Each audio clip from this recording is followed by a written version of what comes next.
मैंने बहुत सारे न्यूज़पेपर में ये पढ़ा कि उसमें लिखा गया कि नेहा को परमिशन दी गई उसके ससुराल वालों की तरफ। मेरे जो छोटे भाई थे उनको ब्रेन ट्यूमर हो गया था। तो आर्थिक अंतर हुआ आपका उसका, और लड़की की चुनौती लगभग सेम रही। हाँ, नहीं हुआ तो अमीर लड़का देख के शादी कर लोगी ना? बिल्कुल है। आखिर हंस पड़ेंगे फिर किसी एक बात पर, रोना तमाम उम्र का दुश्वार जाएगा। कि युद्ध नहीं जिनके जीवन में वो भी बड़े अभागे हैं, या तो प्रण को तोड़ा होगा या फिर रण से भागे हैं। मामा आप हर बार फेल हो जाते हो। असहजता भी सर कभी कभी सही होती है, आपको मोटिवेट कर देती है। कुछ ऐसी चीज़ें लाइफ में एक्सपीरियंस की इन 8 सालों में कि वो तो बिल्कुल नहीं करना। और क्या ऐसा लगता है कि जिससे छात्रों का जीवन 2-4 रोज होता है, और ऑनेस्टली स्पीकिंग कुछ छात्रों का जीवन नरकीय हो जाता है? ऐसा भी नहीं है कि केवल दिल्ली आके ही तैयारी होगी, ये तो बिल्कुल भी नहीं है। एक टॉपर पहले इंसान भी तो होता है, तो ये जो टॉपर बनने की यात्रा है वो उतनी ही मुश्किल है जितनी आपकी मुश्किल रही। तो इस पूरी बातचीत में न तो एडमित्रिया की बात होगी, न एडमित्रिया से रैंक 1 को क्या सहायता मिली इस पर बात होगी। वो इतनी अच्छी व्यक्तित्व हैं कि उन्होंने इस बार जो अग्नि परीक्षा टेस्ट सीरीज लगाई उसका क्रेडिट, उसके प्रति ग्रेटिट्यूड डीकेटी पर, यानी दिल्ली नॉलेज जो क्या है प्लेटफॉर्म है, उस पर जा कर के दे दिया है। तो इतने अच्छे इंसान जिसने पहले ही बिना किसी ऑफिशियल ऐसे रिक्वेस्ट किए कि मैडम आप में क्रेडिट दीजिए, उन्होंने अपनी सच्चाई से बातें बताई, और उससे ज़्यादा ज़रूरत है नहीं बात करने की। तो ये जो बातचीत है वो बातचीत नेहा पांचाल टॉपर से ज़्यादा Neha Panchal as a person के बारे में है। मेरी भूमिका बस इतनी है कि इस यात्रा में 5-6 साल मैं भी रहा हूँ। नेहा से बातचीत में पता चला कि 2023 में हमने यूपीएससी इंटरव्यू दिया था, वो मेरा भी अटेम्प्ट था। साई में भी इन्होंने इंटरव्यू दिया था, असिस्टेंट डायरेक्टर वाला। तो उनकी यात्रा को जब मैं देख रहा था, समझ रहा था, तो मैं थोड़ा भावनात्मक भी हो रहा था। इसमें आप देखेंगे कि इंसान किस तरह से बुलबुला है पानी का, फूटता है, टूटता है, उतराता है, पर फिर भी उसका अस्तित्व बना रहता है, बचा रहता है, कभी पानी में, कभी पानी से ऊपर। तो एक टॉपर की जो निहित कमजोरियां हैं, उसके जीवन की जो सूक्ष्मताएं हैं, उसके जीवन की जो संघर्ष हैं, टॉपर बनने के पहले कुछ सेकंड पहले तक का उसका जीवन है। नींद से उठते ही दुनिया बदल जाती है, नींद से जागने के बाद भी लगता है वो नींद में ही है, ख्वाब में ही है, क्योंकि truth is stranger than fiction. उसको हकीकत पर यकीन नहीं होता। कैसे यकीन नहीं होता, और कौन सी चुनौतियां थी जो हमारे आपके जीवन में रोज हैं, होती ही रहती। बीइंग अ वुमेन क्या राय रखती हैं, क्या सोच रखती हैं। बीइंग अ मदर किस तरह की जीवन और संतुलन उन्होंने बनाकर रखा है, इन सब पर भी बात करेंगे। इसे देखने समझने के लिए उम्र और जेंडर और यूपीएससी प्रिपरेशन की प्री कंडीशन या बाध्यता नहीं है। इसके लिए बस आपका इंसान होना काफी। Thank you. Hello Neha. Hello sir. 100 interview पार हो गया आपने बताया अभी। बिल्कुल सर, हो गए होंगे इतने। Century of interviews. तो कुछ बचा नहीं है पूछने के लिए, बताने के लिए शायद बचा होगा। हिंदी साहित्य वाला विद्यार्थी हूँ, तो आगे कहते हैं कि सभी उपमान मैले हो गए, गलगी बाजरे की करके एक कविता है उनकी जी। कि सभी उपमान मैले हो गए हैं, देवता कर गए हैं इन प्रतीकों की कूच। मतलब कि कोई भी उपमा, कोई भी बात अब ताजी नहीं बची, सब बासी हो गया। तो सब बासी हो गया है, ऐसे ही लगता है। और ताज़ा कहाँ से लाएं? तो एक परत नीचे जाते हैं, और वो परत होगा पढ़ाई के बियॉन्ड। जो कि पढ़ाई तो जीवन का एक हिस्सा है, उसके साथ जो चीज़ें जुड़ी होती हैं वो पढ़ाई को भी अफेक्ट करती हैं, सफलता को भी और ओवरऑल जीवन को भी। शुरुआत इससे कि हम लेबर फोर्स पार्टिसिपेशन में विमेन की हिस्सेदारी देखते हैं या विमेन की सिचुएशन देखते हैं, और वो तो अस्तित्व है विमेन का। लोग कहते हैं कि ट्रू इमेंसिपेशन तभी हो सकती है जब नारी आर्थिक रूप से आत्मनिर्भर हो। बिल्कुल। बिना आर्थिक आत्मनिर्भरता की मुक्ति संभव नहीं है। अब ये तो आपने बताया इंटरव्यू में कि 2013 में आपने ग्रेजुएशन किया जी। 15 में शादी हो गई, तो आत्मनिर्भरता बाकी सारी प्रकार की रही होगी, आर्थिक आत्मनिर्भरता तो नहीं थी। Correct sir. आपसे बात करने के 2 घंटे पहले एक लड़की का मैसेज आता है कि वो 31 साल की है और अब वो अटेम्प्ट नहीं देना चाहती, बट उसका मन है वो करे, बट उसके पास कोई फाइनेंशियल बैकअप नहीं है और उसके बिना उसका जीवन अर्थहीन लगता है, अर्थ के बिना। आपका जीवन ऐसा अर्थहीन लगा कभी? बिल्कुल सर, आपने जो टॉपिक उठाया है, क्योंकि जब हम तैयारी करते हैं हम इस पॉइंट को भूल ही जाते हैं कि तैयारी में आर्थिक मजबूती बहुत ज़रूरी है। बहुत सारे ऐसे बच्चे हैं कि जो आर्थिक रूप से इतने मजबूत नहीं हैं, जैसे आपने अभी बताया कि वो जो लड़की जिनका मैसेज आया वो आर्थिक रूप से मजबूत नहीं है।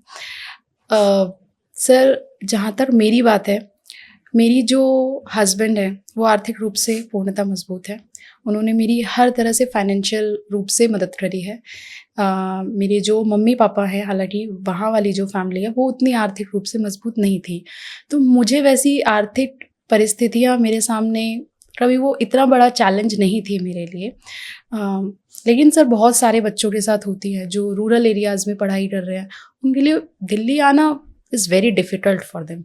मतलब दिल्ली में आके पढ़ना बहुत ज़्यादा खर्च वाली चीज़ है, जिसमें मतलब हर बच्चा नहीं कर सकता। भावनात्मक निवेश भी करना पड़ता है। भावनात्मक निवेश भी करना पड़ता है। तो सर मेरे साथ तो सर भगवान की कृपा से आर्थिक वाला चैलेंज नहीं था। अच्छा है, ये तो भाग्य था। अच्छा, अभी फिर जो स्टूडेंट्स के मैसेज आते हैं कि एक बार शादी कर ले, फिर इन लॉज कह रहे हैं कि पढ़ने की परमिशन है तुम्हें, तो मुस्कुराता हूँ कि पढ़ने की परमिशन है तुम्हें। परमिशन शब्द ही अपने आप में खतरनाक सिग्नल दिखाता है, रेड सिग्नल। बिल्कुल बिल्कुल। मैंने बहुत सारे न्यूज़पेपर में ये पढ़ा कि उसमें लिखा गया कि नेहा को परमिशन दी गई उसके ससुराल वालों की तरफ, जबकि परमिशन जैसा कोई शब्द नहीं था, केवल एक डिस्कशन हुआ था। मैंने अपनी बात रखी थी कि मुझे अपना अटेम्प्ट देना है, और मेरे जो हस्बैंड हैं उन्होंने बोला था कि ठीक है तुम अटेम्प्ट दे लो, क्योंकि मेरी जल्दी शादी हो गई थी, 21 में मेरी शादी हो गई थी, क्योंकि घर की स्थिति थोड़ी उस समय सही नहीं थी। मेरे जो छोटे भाई थे उनको ब्रेन ट्यूमर हो गया था। जब मैं 2015 के अंदर की बात है, जब मेरी शादी हुई थी, उससे 2 साल पहले हमें पता लगा था कि उसको ब्रेन ट्यूमर हो गया है। और सर मेरी तैयारी मैंने कॉलेज के टाइम से स्टार्ट करने की सोची थी, लेकिन क्योंकि भाई की तबीयत ख़राब हो गई थी तो मेरी किताबें वहीं बंद हो गई थी। मैंने स्टार्ट अपनी शादी से पहले ही करने की सोची थी, लेकिन मैं कंटिन्यू नहीं कर पाई, क्योंकि आप समझ सकते हैं कैंसर एक बीमारी नहीं है, एक पूरे परिवार को वो होता है। लेकिन ठीक है, फैमिली ने ऐसा डिसीज़न लिया कि शादी करना उस समय एक बेहतर, उनको लगा होगा जो भी उनके दिमाग में चीज़ें रही होंगी। 15 में शादी होने के बाद फिर मैंने डिसाइड किया था कि मैं अपनी तैयारी को जारी रखूँगी, 8 अटेम्प्ट दूँगी केवल। सर तब मैंने 8 अटेम्प्ट का सोचा था। फिर सर 16 में मेरी बेटी हो गई, तो वो फिर से मैं पीछे हो गई। फिर मैंने 18 में अपना स्टार्ट किया कि नहीं, मुझे 8 अटेम्प्ट तो अपना बेस्ट देना है। अभी अपने कुछ निजी जीवन में जो तूफान है उसको बताया कि भाई को कैंसर हुआ, अनफॉर्चुनेटली शायद वो नहीं सर अब नहीं है। तो समानता मैं देख रहा था कि शायद मैंने कभी बोला नहीं, बट मेरी मदर को कैंसर हुआ था 2017 में। फॉर्चुनेटली वो सर्विक्स कैंसर, जो सुन रहे हो देख रहे हो, पैप स्मीयर टेस्ट जैसे टेस्ट बेसिक होते हैं, करवा लो। अगर टीनेज में है तो अब तो वैक्सीन भी आ गया है। बिल्कुल बिल्कुल। इस बातचीत में से ये अगर आपके काम का है तो ज़रूरी है। तो उनका शुरुआती स्टेज था और अच्छा हमने ट्रीटमेंट प्लान किया, तो मतलब डॉक्टर्स भी अच्छे मिले, किस्मत भी अच्छी थी, तो बच गई। बट उसके बाद की जो तकलीफें होती हैं, हाँ, उसके आफ्टर इफेक्ट बहुत ज़्यादा है, बहुत चुनौती है। तो कैंसर सिर्फ आर्थिक तबाही नहीं लाता है, भावनात्मक, पारिवारिक बर्बाद कर देता है। तो दुश्मनों को भी ऐसी बीमारी ना हो, ऐसी बिल्कुल बिल्कुल। आपने कहा कि शुरुआत आपने कर दी थी कॉलेज के पहले, मतलब कॉलेज के टाइम पे, और उसके बाद में एक अटेम्प्ट सोचा था दूंगी, और फिर जैसे कि अभी राजीव जी ने बताया एक अटेम्प्ट सोचा था। लोग सोचते हैं बस एक अटेम्प्ट, बिल्कुल सर, तो ये कोई अर्जुन का बाढ़ तो है नहीं, मछली की आंख में जाके लगेगा। बिल्कुल सर, वो पहले नहीं पता होता है। जब हम उस चक्रव्यूह में घुस जाते हैं ना, तब हमें पता लगता है कि अब जब तक उसको पार नहीं पा लिया जाएगा तब तक हम निकलेंगे नहीं उससे। कई बार तो हमारा बस ही नहीं चलता है। हाँ, बिल्कुल ऐसे लगता सर। है बस हम अब हमारा कोई कंट्रोल नहीं, जो लोग कहते हैं कंट्रोल द कंट्रोल लेवल्स, हमारा कोई कंट्रोल नहीं था सिवाय इसके कि भाई सिलेबस खत्म कर लो। बिल्कुल सर, हम उस धारा में ऐसे बहते हैं कि अगर ऐसे सोचा जाए कि मैं आज प्लान करूं कि मैं अगले 8 साल यूपीएससी करूंगी या यूपीपीएससी करूंगी, तो अब बिल्कुल ऐसा लगेगा कि 8 साल कौन दे सकता है अपने जीवन के इतने महत्वपूर्ण 8 साल नहीं दे सकता। लेकिन जब हम उस तैयारी में लग जाते हैं तो केवल एक लक्ष्य रहता है कि सिलेबस कंप्लीट करना है। अटेम्प्ट उसके बाद आते रहते हैं, आप देते रहते हैं। लेकिन फिर भी एक किस्म की एक स्तर की जिजीविषा तो होती ही है। जैसे इस मामले में आप मुझसे बेहतर है, क्योंकि 2023 और आपका इंटरव्यू भी था उस साल यूपीएससी का। उसके बाद मेरी हिम्मत नहीं हुई कि मैं यूपीपीसीएस, चूँकि मेरा अटेम्प्ट खत्म हो गया जी, तो मेरी हिम्मत नहीं हुई कि मैं यूपीपीसीएस, अच्छा 23 में ही, चूँकि एक दिन बाद जस्ट यूपीपीसीएस का भी मेंस था, करेक्ट। तो कोई मतलब नहीं था। लेकिन उसके बाद हिम्मत नहीं हुई कि जाकर के मैं अब स्टेट की भी तैयारी करूं, नौकरी करूं, पढ़ाऊं और तैयारी करूं, तो तीनों हुआ नहीं। आपने परिवार, बच्चे, पूरी जिम्मेदारी और फिर प्रिपरेशन, इस मामले में आपका रेजिलियंस जो है ज़्यादा है। लड़कियां जो है आधी आबादी है, भले उनकी परसेंटेज सिविल सेवा में प्रिपरेशन की थोड़ी कम होगी शायद, क्योंकि लड़कों का हक है तैयारी करना, दिल्ली जाना, लड़कियों का परमिशन आपने बताया, बिल्कुल परमिशन मिलेगी तो जाऊंगी। तो इस पर अगर कुछ लड़कियां हैं जिनको लगता है कि शादी हो जाएगी तो वहाँ परमिशन मिल जाएगी, एक तो ये बात, और दूसरा जब वो घर में होती है तो हाँ टाइम मिल जाता है। एक ऐसी लड़की, सामान्य लड़की, दिल्ली की ना हो, यूपी की बात कर रहे हैं तो यूपी में मान लीजिए बस्ती, कौआपुर टाइप की कोई जगह तैयारी कर रही हो, ऑनलाइन पढ़ रही है, कुछ कर रही है, उसके जीवन की चुनौती आप लगभग समझती हैं। थोड़ा बहुत हो सकता है आर्थिक अंतर हो आपका उसका, और लड़की की चुनौती लगभग सेम है।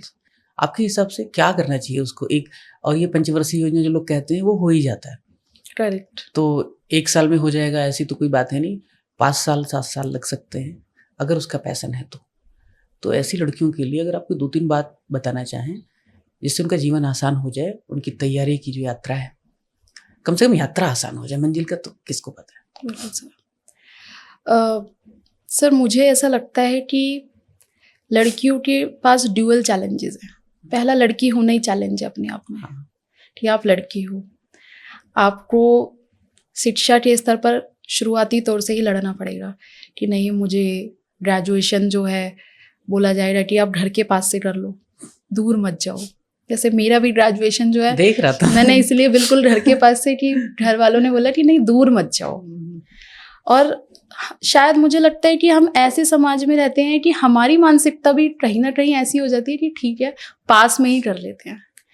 लेकिन सर ये समझने की ज़रूरत है कि अगर हमें आगे बढ़ना है, स्पेशली लड़कियों को, तो पहले तो आपको अपने लिए खुद से दृढ़ निश्चय होना पड़ेगा।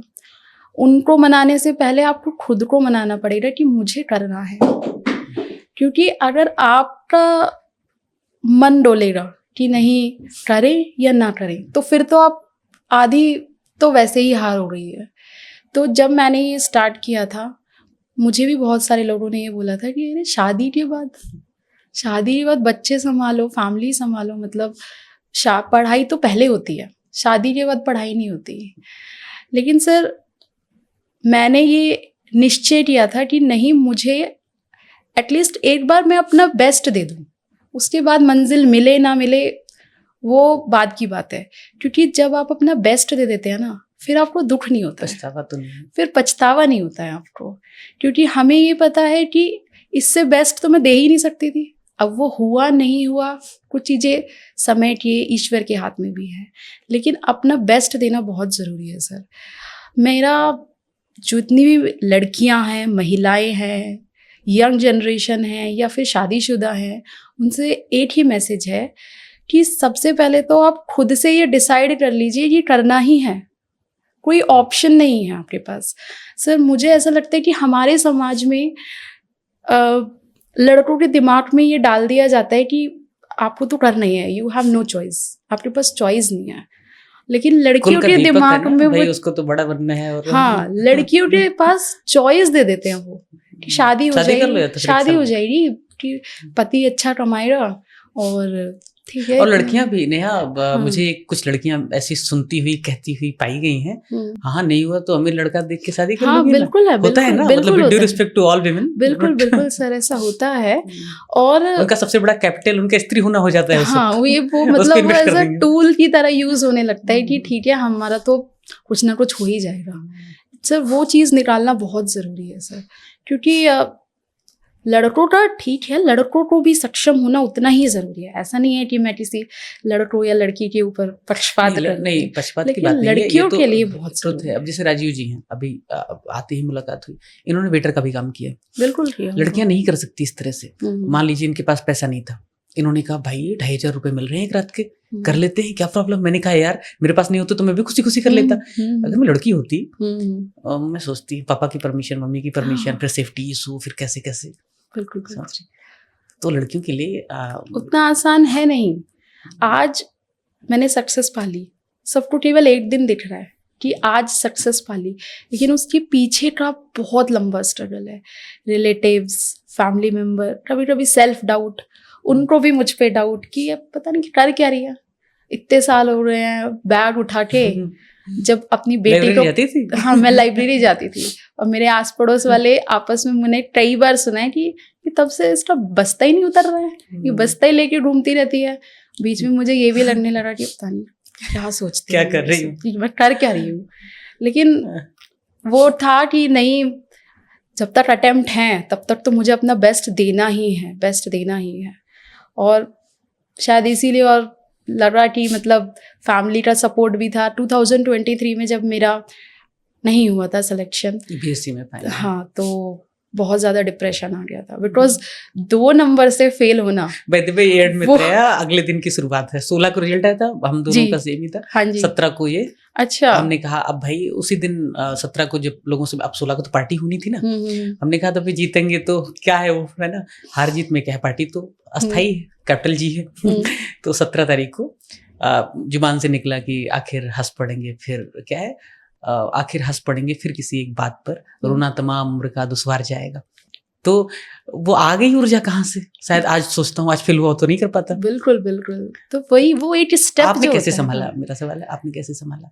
मैंने कैसे संभाला, मैंने रोई तो होगी, पार्टी तो पक्का नहीं किया होगा बिंग बिंग। नहीं बहुत रोई थी, क्योंकि हुआ क्या था ये कि मेरे साथ में ही जो एक और थे, नाम नहीं लूंगी, पड़ोस में ही रहते हैं, उनका आईएएस हो गया था, हम दोनों ने साथ इंटरव्यू दिया था। तो और गहरा दुख हो गया होगा। तो वो ढोल जो बजते हैं, नहीं उनके लिए दुख नहीं था, आपके लिए रहा होगा। हाँ मेरे लिए तो था, उनके लिए क्यों? उनके लिए नहीं लोगों को ऐसा लगे कि उससे आप मतलब कि आप उनसे एक ईर्ष्या वाला भाव नहीं, ईर्ष्या नहीं होता, अपने लिए दुखी होता है। हाँ अपने लिए दुखी होता है। तो उस टाइम पे बहुत ज्यादा दुख हुआ कि क्यों नहीं हुआ, 2-3 नंबर से कुछ ही मिल जाता, कुछ ही, क्योंकि सिर्फ 8 पेपर थे, पॉइंट भी कहीं पे मिलता तो 2 नंबर ऐसे ही बढ़ जाते, लेकिन ठीक है नहीं हुआ, वो एक अलग इशू था। एक मेरे सामने मेरी जो दीवार थी जहाँ मैं पढ़ती, वहाँ पे लिखा था मैंने, 1-2 लाइन लिखी थी कि युद्ध नहीं जिनके जीवन में वो भी बड़े अभागे हैं, या तो प्रण को तोड़ा होगा या फिर रण से भागे हैं।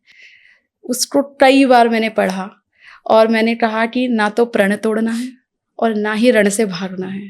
मेरे हस्बैंड का बहुत इमोशनल सपोर्ट था, उन्होंने काफ़ी समझाया मुझे कि नहीं तुम में कैलिबर है, यहाँ तक पहुँचे हो तो दोबारा होगा, लगे रहो। और वो जो लगे रहो होता है ना, अगर वो कोई आके बोल दे तो फिर आपके अंदर एक ऊर्जा आ जाती है। और कोई ऐसा जो जीवन का सबसे अहम हिस्से में से एक है, जब वो बोलता है ना तुम कर लोगे, तब वो शब्द नहीं होते, बिल्कुल, तब वो ऐसे लगता है कोई पगडंडी पर हाथ खींच के लेके जा रहा है। बिल्कुल सर। अभी कल मैं फ्लाइट में विनोद कुमार शुक्ल की दीवार में खिड़की रहती थी, अब क्या करूं, तो वो तो पढ़नी ही चाहिए, तो पढ़ रहा था। तो यहाँ आपकी बात से याद आया कि दीवार में एक इंस्पिरेशन रहती है, तो इंस्पिरेशन रहती थी। तो कई बार दीवार में कोई एक साधारण बात भी आपकी प्रेरणा का काम कर सकता है। बात सिर्फ ये है, आप देखते क्या, आपने कहा सेल्फ डाउट होता था। सेल्फ डाउट होना बड़ा आम है, आसान है, जिसको नहीं होता, अभी ये पॉडकास्ट मेरा भी पहला, एक हिसाब से दूसरा कह लीजिए, राजू के साथ कल कर लिया, आपका पहला। इसमें भी डाउट था कि भाई कैमरे में देखना कैसे। तो ये जो सेल्फ डाउट है, ठीक है, जीवन में एक आध आदमी ऐसे भी होते हैं। मेरे जीवन में एक व्यक्ति हैं जो मेरे बड़े करीब हैं, उन्होंने कहा था तुम्हारा तो नहीं होगा। बिल्कुल होंगे। और वो उस मामले में देखा जाए तो उनसे बड़ा दुश्मन कोई नहीं होगा। ये वीडियो देखेंगे, उनकी पत्नी यानी भाभी बहुत इस बात पे लड़ती थी उनसे। वो कहते तुम्हारा नहीं होगा, और उनका मकसद दिल दुखाना नहीं था, उनका मकसद था मुझे और प्रेरित करना कि ये और लड़ेगा। लेकिन कुछ लोग जेन्युइनली होते हैं जो कहते हैं तुम्हारा नहीं होगा। कोई जीवन में ऐसा था जो कहता तो तुम्हारा तो पक्का नहीं होगा, कितना भी पढ़ ले तू। बिल्कुल सर, बिल्कुल थे।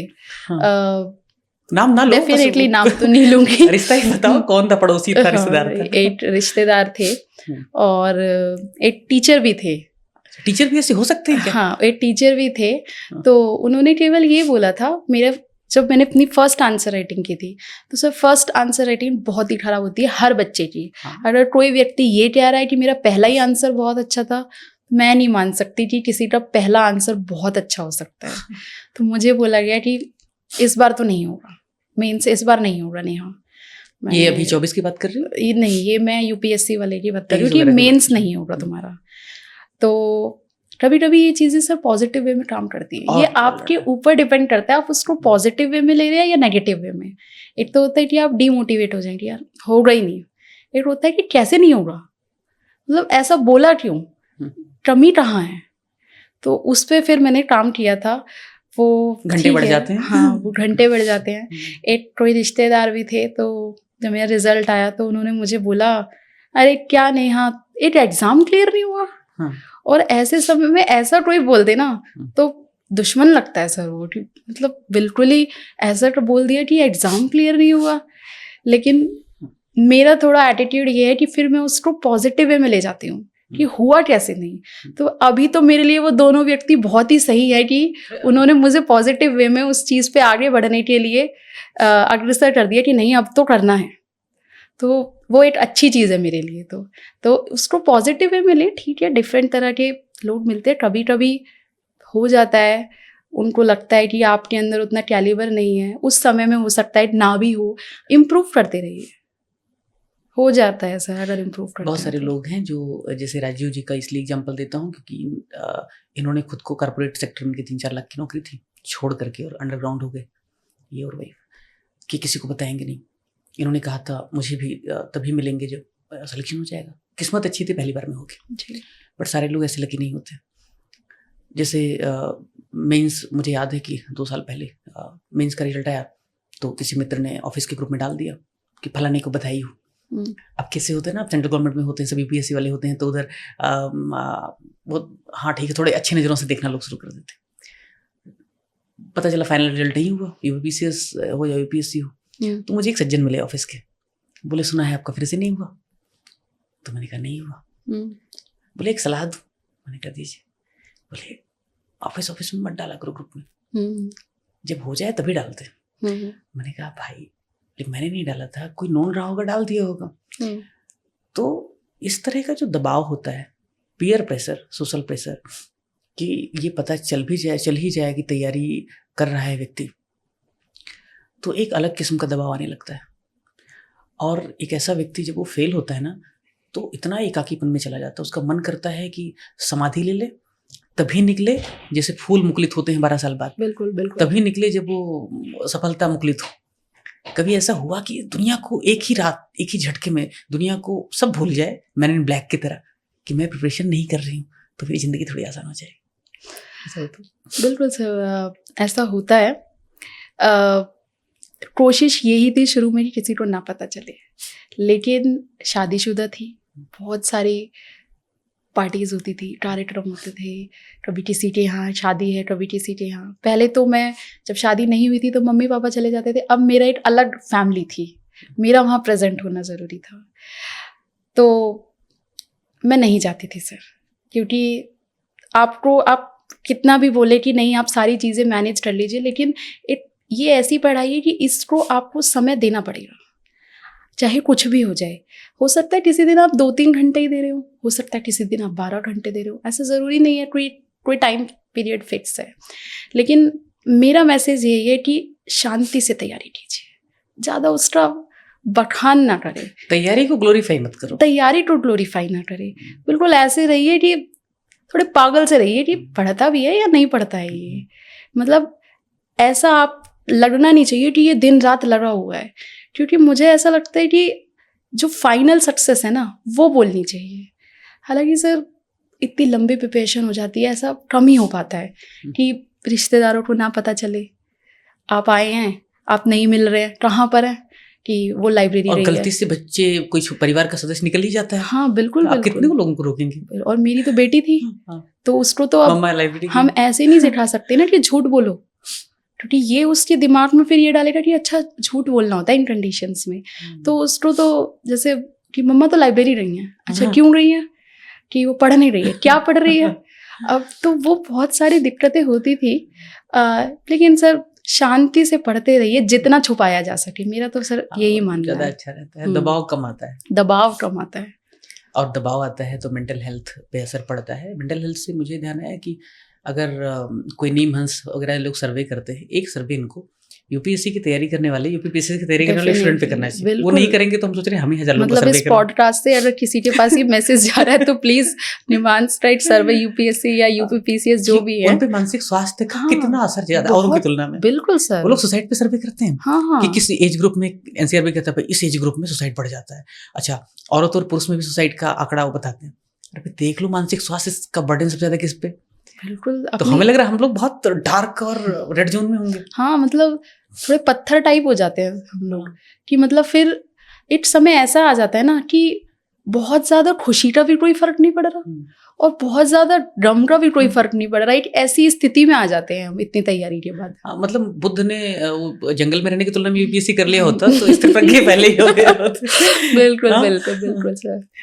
हाँ तो मेंटल हेल्थ एक ऐसी चीज है जो ध्यान रखें लोग, अच्छा रहेगा। गुजरना पड़ता है। हाँ सर, मेंटल हेल्थ में यही है कि फैमिलीज बात करते रहे बच्चों से। फेल हो रहे हैं तो ठीक है, उसके ऊपर इतना कुछ फैमिलीज होती हैं कि भाई कैसे हो गए फेल और तुम पढ़ नहीं रहे हो। मुझे लगता है कि बच्चे अपना बेस्ट देता ही है, जो भी मतलब एक सीरियस तैयारी में है वो अपना बेस्ट दे रहा है। ठीक है, प्रीलिम्स वाले दिन नहीं था, उसका दिन नहीं हो पाया सर। दिन की भी बहुत बात है, किस तरह आपका माइंड वर्क कर रहा है उस दिन। आप पूरी तैयारी करके रहे हैं लेकिन नहीं था उस दिन आपका दिन। फैमिली का एक बहुत इंपॉर्टेंट रोल है कि आप उसको मेंटल सपोर्ट पीछे से, एक वो आपने भी बोला था ना कि कोई ऐसा हाथ पकड़ के बोल देता है कि हो जाएगा, तो वो बहुत ज़रूरी है। एक बच्चा एग्जाम देने जा रहा है, कोई दही चीनी लेकर के आ रहा है, खिला रहा है, उसका इम्पैक्ट, और कोई कहाँ जा रहा है, अच्छा एग्जाम देने, हाँ तो होता ही रहता है। दोनों का हाँ बिल्कुल 10 क्वेश्चन वैसे ही खराब हो 10 क्वेश्चन वैसे ही खराब हो जाएंगे। तो वो है, कुछ चीज़ें हैं जिन पे हम बात ही नहीं करते, जैसे आपने भी मेंटल हेल्थ का कहा, तो वो एक इम्पॉर्टेंट एस्पेक्ट है किसी भी स्टूडेंट लाइफ का, और हर बच्चा उस चीज़ से गुजरता है। कई बार पता ही नहीं चलता है, कई बार पता नहीं चलता है। हम एक मेरे मन में चल रहा था, रैंक वन तो खैर किसी को एक्सपेक्टेड नहीं होता, डेफिनेटली सफल नहीं होना होता। संयोग है, रैंक वन उससे भी बड़ा संयोग है। संयोग है बिल्कुल। रैंक वन तो कभी एक्सपेक्ट ही नहीं करता, कोई भी स्टूडेंट नहीं करता। रात को जब रिजल्ट आया तो आपने भी पूछा कि जो मैसेज था रात वाला, टीम ने मुझे इमीडिएटली इन्फॉर्म किया कि मैं उस समय मुंशियारी ग्लेशियर में था। ओके ठीक, उत्तराखंड में था।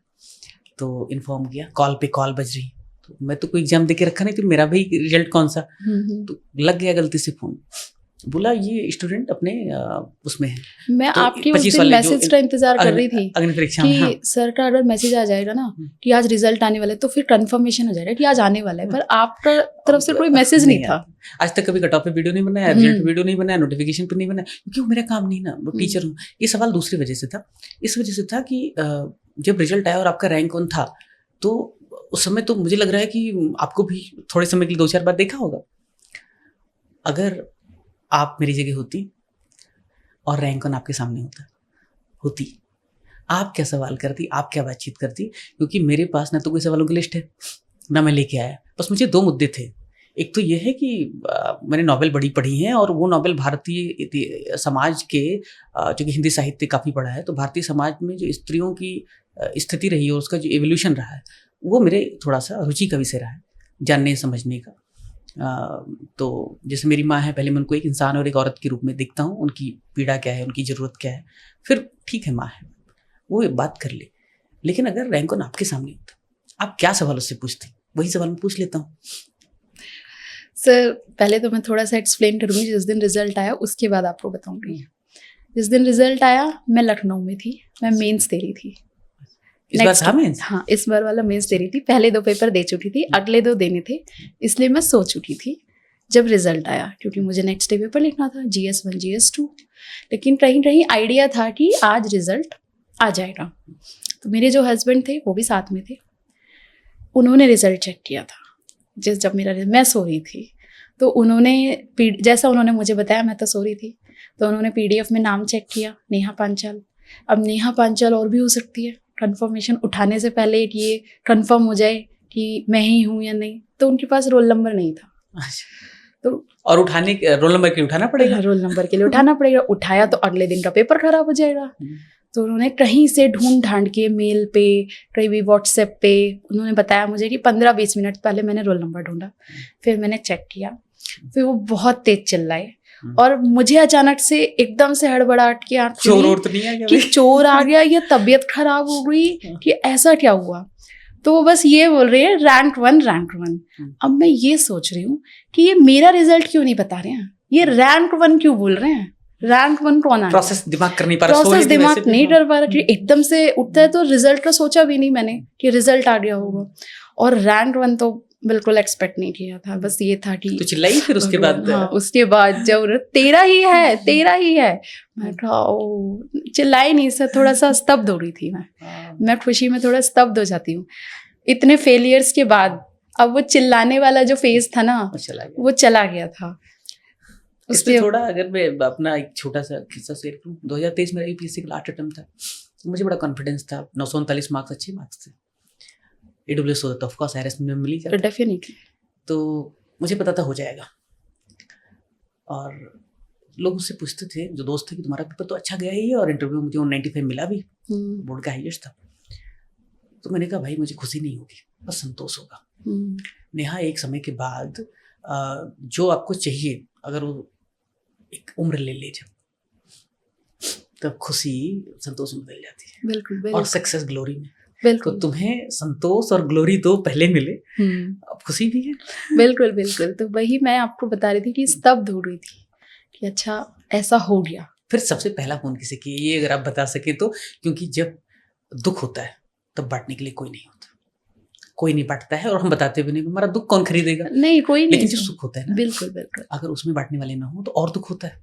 और सुख में सबसे पहला हम जिसे फोन करते हैं ना, वो जरूर, और जो स्पेशल थे वो तो मिस्टर स्पेशल आपके साथ में ही थे। बिल्कुल। दूसरा कौन सबसे स्पेशल था? रात के 2:30 बज रहे थे। सबसे पहले तो किसी को भी मैं 2:30 बजे घर पे फोन करूंगी तो नेगेटिव चीज सबसे पहले दिमाग में आती है कि ऐसा क्या हुआ कि 2:30 बजे कॉल करना पड़ रहा है। थोड़ा 10 मिनट सोचा कि अभी करूं या थोड़ा सा सुबह होने का इंतजार करूं, 5 बजे करूं, लेकिन रैंक 1 की वजह से वो नहीं रुक पाई मैं। सबसे पहले मैंने अपनी मम्मी को कॉल किया, क्योंकि मम्मी मतलब इन लॉ? नहीं, मेरी मम्मी, मेरी मदर इन लॉ नहीं है। अच्छा। हाँ, तो मेरे फादर इन लॉ है बस। तो मैंने अपनी मम्मी को फ़ोन किया, क्योंकि उनका एक बहुत महत्वपूर्ण रोल रहा है मेरी जर्नी में। मेरी बेटी को पूरा उन्होंने ही संभाला है, तो सबसे पहले हक उन्हीं का था। वो तो मेरे साथ ही थे, मेरे हस्बैंड, तो सबसे पहले मैंने उन्हीं को फ़ोन किया था। और वही माताएं अक्सर इमोशनल होती है, ईश्वर, रोना, बहुत देर तक रोती रही। और मतलब वो भी निशब्द थी कि अच्छा चलो इतने साल बाद कुछ हुआ, क्योंकि आपको मैंने बताया फैमिली की परेशानियाँ, केवल मम्मी और पापा हैं मेरी फैमिली में, तो इस वजह से वो सब कुछ रिवाइंड हो गया दिमाग में कि क्या क्या रहा, जो भी था। बस उसके बाद फिर मैंने सबको फ़ोन किया, अपने इन लॉज को, कि ठीक है, सबको धीरे से बताऊंगी कि हाँ क्लियर हो गया है, ये तो बताया। फिर जब रैंक 1 बताया तो सब बहुत ज़्यादा खुश थे।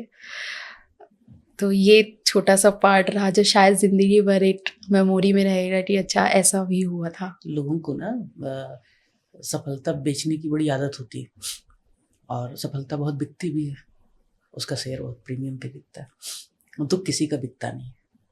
और आप चूँकि इतना वो है इमोशनल पहलू है आपके जीवन का, लेकिन चूँकि कुछ वजहों से मैं इमेजिन कर सकता हूँ कि जब भी जीवन में हमारे कुछ खास होता है, वो दुखी क्यों ना हो, हमें वो लोग ज़्यादा याद आते हैं जो हमारे लिए बहुत खास थे और है नहीं। जब बहुत सुख होता है तो अधूरा लगता है, कसक रहती है। कई बार कई सारे ऐसे स्टूडेंट को जानता हूँ जिनके पेरेंट्स नहीं है, राजीव के खुद के पेरेंट्स नहीं है। और मैं भी सोच रहा था होगा तो मेरे भी फादर नहीं। ऐसे स्टूडेंट्स जो होते हैं ना, जब पेरेंट्स होते हैं तो बोझ होता है, लगता है दबाव है, क्या कहेंगे नहीं हुआ तो, और जब नहीं होते तो किससे कहेंगे, इस टाइप का दबाव होता है।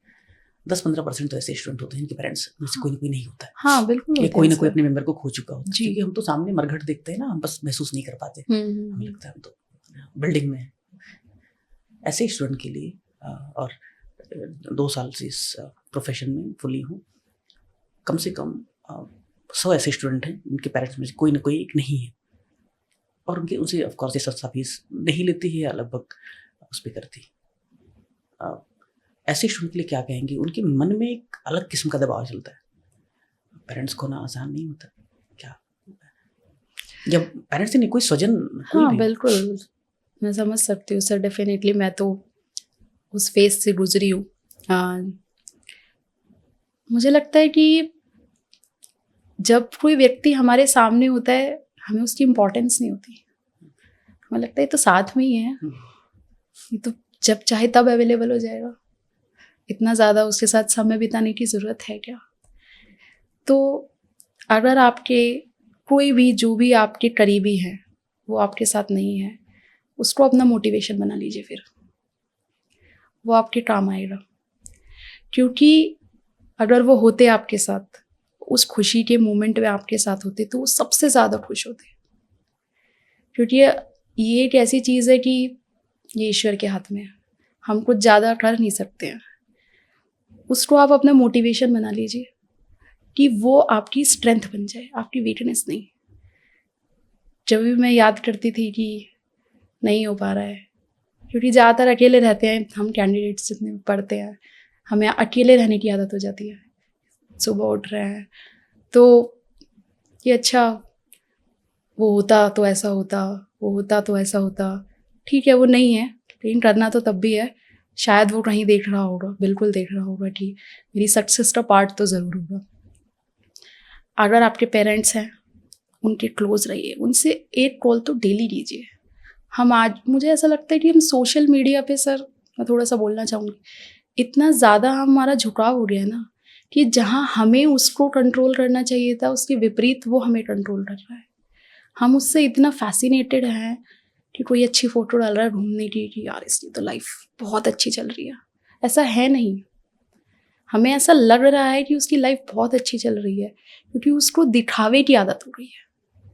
हमारी लाइफ में दिखावा जितना कम होगा ना, वही पार्ट दिखाना चाहते हो, जो दिखाना चाहते हो जो अच्छा है, वही 5 स्टार दिखेगा वाली फोटो डालेगा ना। डेफिनेटली। तो उस दिखावे पे नहीं जाना है, अपने आप को बहुत सीमित रख दीजिए। अगर आप पढ़ाई में हैं, स्पेशली सोशल मीडिया को लेके, अपने पेरेंट, उस समय को हटा के अपने पेरेंट्स से कॉल कर आपने सोशल लीजिए। मीडिया वाला जिक्र किया, शायद ये छूट जाता चूंकि लिख के लाया नहीं, क्या पूछना। तो टॉपर कल्चर और रील कल्चर आपको पता है, एक ब्याह होता है उसके 1000 रीलें काटी जाती है ना, 7 फेरे के 7000 रील कटते हैं। बिल्कुल बिल्कुल। तो आपका तो खैर ऐसा रील आपके व्यक्तित्व को देख करके, शादी की बात तो नहीं कर रहा हूँ, किसी भी रूप में मुझे अब तक आपका मैंने बताया कि हाँ, इंटरव्यू नहीं देखा, सिर्फ मैं बहस नहीं होना नहीं चाहता है था, सर। तो नहीं होगा। और जो भी टॉपर्स हैं, हर किसी का अपना व्यक्तित्व, हर किसी का अपना जीवन, तो हम उनको तो कुछ नहीं कह सकते। लेकिन जो स्टूडेंट है, जो बोलता हूँ ना, वो सस्ता नशा जो होता है, इंस्पिरेशन का सस्ता जो इंस्पिरेशन, बचा के रखें। कैसे बचा के रखें, ये महत्वपूर्ण है। मैंने अपना इंस्टाग्राम अकाउंट का पहला पोस्ट रिजल्ट से 2 दिन बाद डाला है। मेरा इंस्टाग्राम अकाउंट नहीं था, मेरा फेसबुक अकाउंट केवल बना हुआ है, उस पर कोई पोस्ट नहीं है। मैं ये नहीं कह रही कि आप जो चीज़ें चल रही हैं उनसे पीछे रहिए। नहीं, आपको आज के समय के साथ रहना भी है, लेकिन ऐसा ना हो कि सोशल मीडिया आपको कंट्रोल करने लगे। आप उसको पढ़ाई के लिए यूज़ कीजिए। मैंने इंटरव्यू की काफ़ी चीज़ें चैट जीपीटी से करी हैं, बहुत यूट्यूब कंटेंट्स देखे हैं, करंट अफेयर्स पढ़ा है। लेकिन जब हम स्क्रॉल करते हैं, मैंने कई बार देखा, तो स्क्रॉल करते करते सर पता ही नहीं लगता कब 1 घंटा निकल गया। आपको लग रहा है कि अभी 2 ही मिनट हुए थे, लेकिन वो 1 घंटा खा चुका होगा। एक बार उसके पास गए तो हाँ, फिर वो बिल्कुल उसकी होके रह जाते हैं। हाँ, उसके ही होके जाते हैं। वो बहुत अट्रैक्टिव लगता है, डेफिनेटली नई नई वीडियोस देखने को मिल रही हैं, वो भी होता है। लेकिन ऐसा नहीं है कि आप अपने आप को, मैं ये बोलूँ कि आप बिल्कुल सोशल मीडिया से हट जाइए, ऐसा नहीं है। समय मिले तो देख लीजिए, कोई अच्छी डॉक्यूमेंट्री देख लीजिए, कोई अच्छा आपको लग रहा है कि वेब सीरीज आ रही है तो वो देख लीजिए, लेकिन उसको डेली रूटीन में ऐसा ना हो कि वो आपका 2-3 घंटे का समय खा जाए, कैसे क्योंकि बचाएं? इम्पोर्टेंट है। ये क्या होता है ना, सबको पता है बेटा गुड़ नहीं खाते। जैसे गांधी जी के पास बच्चा गया था ना, सुनते हो बेटा गुड़ नहीं खाते। अब आप गुड़ भी नहीं खाते, इसलिए लोगों को बता पा रहे हैं ठीक है गुड़ नहीं खाते, लेकिन गुड़ कैसे नहीं खाए। एक शुरुआत में मुझे जो समझ में आया था कि यूट्यूब पे बहुत सारी सेटिंग्स होती हैं, आपको क्या देखना है क्या नहीं देखना है, एक तो ये। दूसरा, जिस भी आईडी से आप पर्सनल कंजम्पशन कर रहे हैं, जैसे मैत्रे का जो है, मैं उससे कभी कुछ यूज नहीं करता, क्योंकि यूपीएससी और वो सब सजेशन देगा जो देखना है। करेक्ट। तो जिस आईडी से यूट्यूब मैं कंज्यूम करता हूँ उस पे वो साई-फाई, हिस्ट्री और वही सब कंजम्पशन होता है अगर देखता हूँ। तो एक तो सजेशन जो मेरे ध्यान में। अब बाकी आपने ऐसा क्या किया जिससे आप सोशल मीडिया पे रही, सोशल तो रही बट सोशल मीडिया की होके नहीं रह गई? करेक्ट। क्या करें? 2-3 घंटे चला जाता है लोगों का। हाँ, बिल्कुल चला जाता है। मेरा रूटीन ये रहता था कि मैं रात को डायरी में, मेरी डायरी है, उसमें लिख के सोती थी कल मुझे पूरे दिन ये करना है, और कल पूरे दिन में से अगर मैंने 80% भी कवर कर लिया ना, तो वो 80% बहुत 80% बहुत होता है। 100 तो होता ही नहीं था कभी। जो 100 कर लेता है हाँ, तो फिर तो उसको टॉपर डिक्लेयर कर उसको टॉपर डिक्लेयर कर देना चाहिए। तो मेरा वो टारगेट रहता था। तो मैंने स्लॉट्स बनाए हुए थे कि मैं अर्ली मॉर्निंग पर्सन, मैं सुबह जल्दी उठती हूँ, 5 बजे उठना। 5 बजे उठ के फिर उसके बाद में 5 से 7, क्योंकि फिर 7 बजे मेरी बेटी स्कूल जाती थी, थोड़ा सा मम्मी का हेल्प करना होता है वहाँ पे, क्योंकि बिल्कुल भी ऐसा नहीं छोड़ सकते कि सारा बोझ मम्मी पे ही डाल दिया। तो 1 घंटा मेरा सुबह का वो जाता था 5 से 7, और उसके बाद फिर मैं अपना 9 बजे से 12 बजे तक लग जाती थी अपनी पढ़ाई में। तो 12 बजे तक लगभग मेरी 6-7 घंटे की पढ़ाई होती थी। उस समय मैं फ़ोन उठा के अलमारी में रख देती थी, क्योंकि मेरा सारी चीज़ लैपटॉप पे है।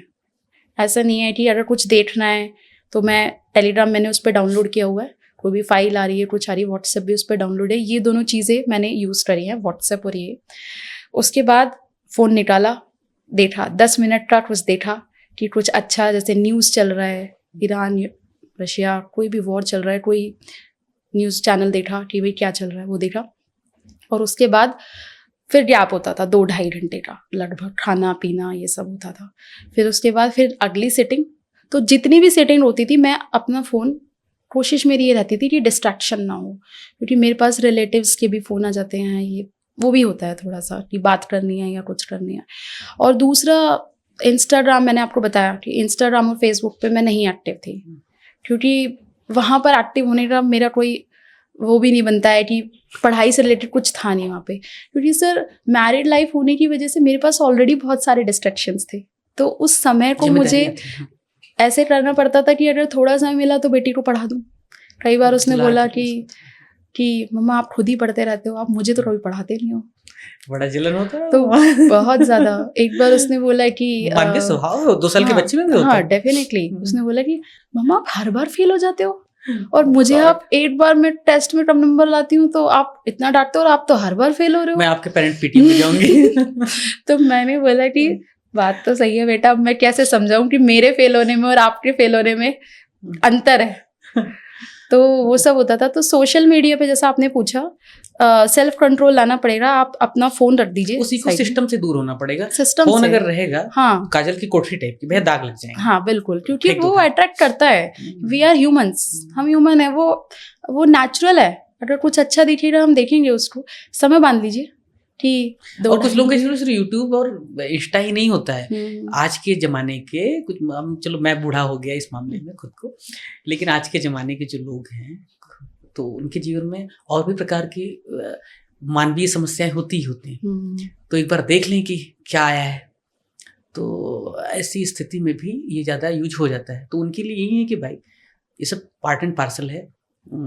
हाँ बिल्कुल, आप अपने आप को कट ऑफ भी नहीं कर सकते, ऐसा भी नहीं है कि देख लो, दुनियादारी का पता ही जल्दी ना हो। खत्म कर लो। हाँ जल्दी खत्म कर लो कि हाँ। बना लो टाइम टेबल की 15 मिनट देखूंगा, बस 15 मिनट बाद नहीं देखूंगा। संडे को अभी लग रहा है कि कोई कभी कभी कोई जैसे 12th फेल मूवी मैं देखने रही थी कि वो तो मुझे देखनी, हाँ मेरी हिम्मत नहीं है, वो मुझे कुछ देखनी चीजें बहुत असहज करती हैं, अब तो नहीं हिम्मत हुई, देखना पड़ेगा। तो वो मोटिवेशन के कि नहीं ये तो देखनी है, तो वो मैंने देखी थी। असहज नहीं हुई थी क्योंकि उसी समय जब मुझे 23 वाला इंटरव्यू चल रहा था, उसी के आसपास आया था ऐसा। हाँ उसके बाद था लगभग 23 के लास्ट में, हाँ मे बी शायद। असहजता भी सर कभी कभी सही होती है, आपको मोटिवेट कर देती है कि अच्छा कोई नहीं हम भी करेंगे। तो आपके परसेप्शन पे आप उसको कैसे देख रहे हैं, तो यही था सर। स्ट्रेटजी वाला सेशन एक बाद में करेंगे, लेकिन ऐसी कोई बात, चूंकि फिर से कहा मैंने तो विकिपीडिया हूँ, एनसाइक्लोपीडिया नहीं हूँ, नहीं मैं कोई सवाल लिख के लाया, कोई ऐसा मुद्दा जिस पे हमें बात करनी चाहिए, क्योंकि बड़ा इनफॉर्मल संवाद। तो जिस मुद्दे पे आपको लग रहा हो कि हम बात और करना चाहिए, लोगों तक बात चलनी चाहिए, पता चलनी चाहिए, और वो भी जो हमारा अपना भोगा हुआ यथार्थ, तो उस पर हम और कर लेते हैं। क्या लगता है किस पे बात और करनी? अभी आपने क्वेश्चन पूछा था, हमारा अधूरा रह गया कि अगर आप रैंक 1 होते, हाँ, अच्छा, हाँ, तो आप क्या सवाल पूछती? मैं सर यही सवाल पूछती कि सफलताएं तो सब सीख रहे हैं कि ये सफल हो गए, असफलताओं से क्या सीखा, क्या नहीं करना है, मेरी स्ट्रैटेजी, मेरे कितना टाइम टेबल, सोर्सेज सबको पता है, लेकिन मैं कुछ ऐसी चीज़ें लाइफ में एक्सपीरियंस की इन 8 सालों में कि वो तो बिल्कुल नहीं करना है। क्योंकि एक्सपीरियंस, जैसे हम शुरू में बात कर रहे थे, बहुत मैटर करता है। मेरा सबसे बड़ा मैसेज जो है वो ये है, पहले मेंस तैयार कर लें। मुझे नहीं पता था, यूपीएससी में ये मेरी बहुत बड़ी गलती रही। पहले मेंस तैयार करें, उससे आपका आधा प्री तो वैसे ही तैयार है, क्योंकि हमारा गोल प्री क्लियर करना है ही नहीं। ये मैंने अपने 3-4 अटेम्प्ट के बाद सीखा। तो सक्सेस से नहीं सीखना है, फेलियर से सीखना है। मेंस तैयार करें, लास्ट में प्री के अपने जो भी आपकी स्ट्रैटेजी है, सबकी अपनी अलग स्ट्रैटेजी है। जब आप टॉपर बन जाते हैं तो वो फेमस हो जाती है, हर स्ट्रैटेजी काम कर रही है, सब नोट्स बराबर हैं। ऐसा नहीं है कि कोई रामबाण है कि अच्छा उस इंस्टीट्यूट के उठा लिए तो केवल इसी से निकलेगा, सभी नोट से निकलेगा। अनेकांतवाद यहाँ भी लागू होता है। हाँ, अनेकांतवाद यहाँ बिल्कुल, अनेकांतवाद खाली वो जीतने के लिए डिबेट नहीं लागू होता हाँ है। बिल्कुल बिल्कुल। तो वो मतलब, और अगर लाइफ में फेलियर्स आ रहे हैं ना, वो पार्ट है सक्सेस का। अच्छी बात है फेलियर्स आ रहे हैं, आप निखरेंगे उससे, आपको सीखने को मिलेगा। जब मेरा 23 का अटेम्प्ट था GS3 में, मैंने आपको बताया कि मेरे बहुत ही कम नंबर थे, 75 के आसपास शायद मेरे नंबर थे, तो 7, हाँ इतने ही थे लगभग।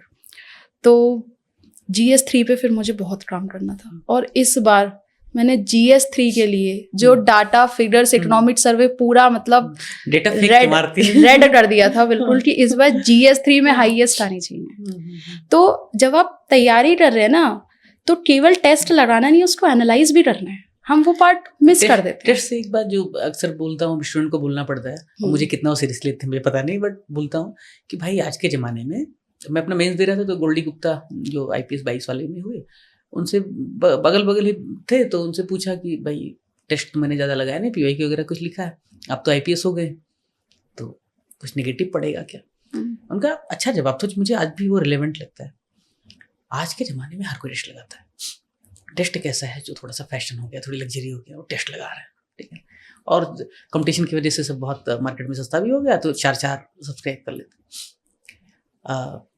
लेकिन टेस्ट से एक्चुअली में फ़ायदा कैसे होगा, जो आपने बताया, जब तक आप उसको एनालाइज नहीं करेंगे, उससे लर्निंग नहीं करेंगे, तब तक नहीं हो। तो क्या एग्जैक्टली लोगों को, वही मैं बता रही थी कि एनालिसिस करना बहुत ज़रूरी है। कि गलती, जैसे मैंने अपनी मेंस की कॉपी के अंदर पूरा रेड किया हुआ है, चेक किया हुआ है खुद से कैसा लग रहा है, मुझे पढ़ने में कैसा लग रहा है।